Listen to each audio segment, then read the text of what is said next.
Hi, collision industry members. How's everything going? Hope your day's going great. Hope your week's off to a good start. Thank you for tuning in and being with us today. Today's segment is going to be more towards our collision industry. Friday we did one for our mechanical industry, and we want to make sure that we keep reaching out to the two industries and making sure we're giving a little bit of food for thought and some things to think about. So again, thank you for joining us today. And while I've got you in the audience here, if you could take a moment, Facebook fans, and go to ASA and make sure you click on the following and to see first, please click on those and sign right up. And again, I'll take it one more step. We're going to go right to our web page, and you can see here, click on the following. Whoops, right there. And then come over down a little bit further and click on following. So please do that so we keep you in the loop for future live events. And again, thank you for being with us today.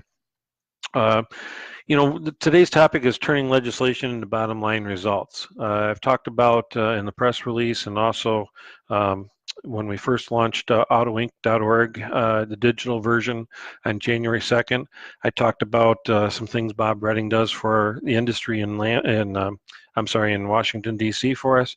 And there's, we often think of legislation as being negative, and sometimes it helps us. And so for the collision industry today, what I want to talk about briefly is, when we go back to January 10th of 2011, I think the industry remembers where the EPA made a ruling that went into effect about the 6H NESHAP rule, which identified hazardous materials for metallic content within paint. And within that ruling, there was things about transfer rates for spray guns, filtration, and many other things that we had to get that information out to everybody and prepare the collision industry for. Excuse me. So, when we looked at that, that was kind of a negative at the time, but it also did something else that we got to look further for, and I did this when I was in Michigan, and that is one of the things the rule did was it established, we've for a long, long time, when it's coming to prepping and some other things within labor operations, we had the repair versus refinish. What's repair? What's refinish? And there's always that contention, whether it's through a third-party payer or when we're writing an estimate and talking to the consumer. And it was difficult to identify, which obviously goes to your paint material cap or paint material recoveries as well for reimbursement. So when we look at that 6H rule, one of the positives that came out of that 6H rule, if you look at the legislation, is it clearly defines when refinish happens. And Mike Anderson, the Collision Op Committee, some years back, did many tools for ASA members and for the industry. And I'm going to take this one real quick as an example, a blend panel versus a new panel and what labor operations are needed for that. And I highlighted them. When you look at these tools in our resource section on the web page, you can print them off and it lays them out what the difference is on a new panel, which, as we know, all the information providers use as the criteria to setting their refinish rates and hours, which in turn calculates out to paint materials. And then you go over here on this side, and you'll see that there's some additional operations that are needed when we're blending within a panel. And then, of course, we got things for like LKQ versus new, meaning recycled versus new. And we've got others where it's repair versus a new panel and things of that nature. Like I said, these are all on our website or on our tools and resources. And actually, Doug here in our marketing department is going to put a link up afterwards too of this live webinar or live session so that we can get those tools to you. But when you look at that, that takes the benefit of the doubt out. It defines when it's a refinish operation. So again, when we look at this, these things here in yellow and these things here in yellow all are from the NESHAP rule identifying refinish time, which is a different category, and that's when reimbursement should occur for your paint materials as well. So when we look at legislation, that's just a snippet, because when you look at those operations, we're not skipping them. You know, even if this, I'm sorry, wrong. I'm getting used to the sides here.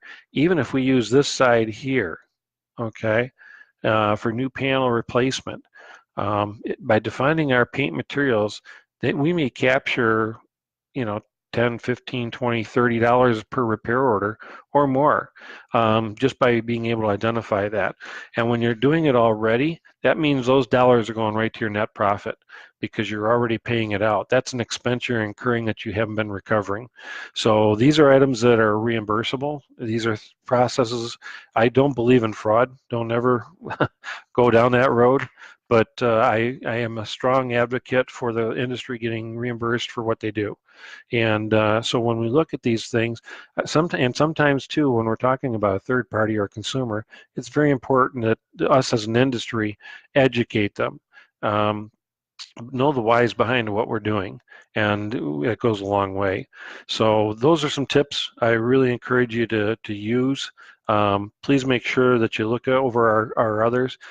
Doug's providing a link, as I mentioned, because we've got other tools there as well, some checks and balances that your estimator can be looking at, things that may be included, not included. And again, I thank the Collision Ops Committee along with Mike Anderson for putting this together.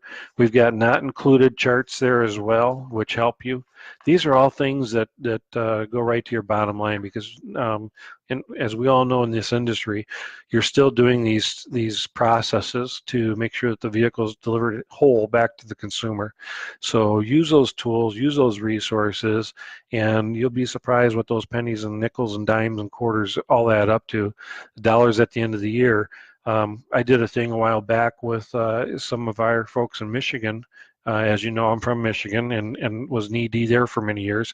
I did this as an exercise there, and we talked significant money, anywhere from the group there, it was $6,000 to $12,000 a year, right to their net profit. So I don't know anybody that can't use that kind of money. You can reinvest it in your organization. So again, if you're just joining us, by the way, please go back to the beginning of the video afterwards and look at some of the things we're discussing here. These are not highlighted on our website, but if you go to it, you'll see what's actually a refinish process, and highlight them for yourself and for your own use in the future. Thank you for being with us today. If you're a member watching this, I want to thank you for being a member and supporting ASA. If you're not a member, I ask that you please go ahead and call Brenda at 817-514-2901 to become a member today. Whoops, and support your industry, because through your support that we can offer tools and resources like this to help you. The association, as we mentioned in January when we launched everything, and our autoinc.org being digital, whole idea is to give you timely information to make you successful and to support your industry. I want to thank Bob Renning for all his work in Washington, D.C. and for what he's continuing to do. That is a huge undertaking that he takes on. He's currently working on OEM procedures because it's not so much about the parts, it's about the procedures. We need to have benchmarks and templates in place to say this is the right way to do things, this is the wrong thing to do. So especially in the collision industry, we've seen some lawsuits in the recent years that are significant. And dollars and cents is one thing, but human life is invaluable and priceless. Let's do it right. Let's do it right the first time. Let's keep everybody safe. Let's keep our families safe. Let's have a great week. Thank you very much for tuning in. Have a great day.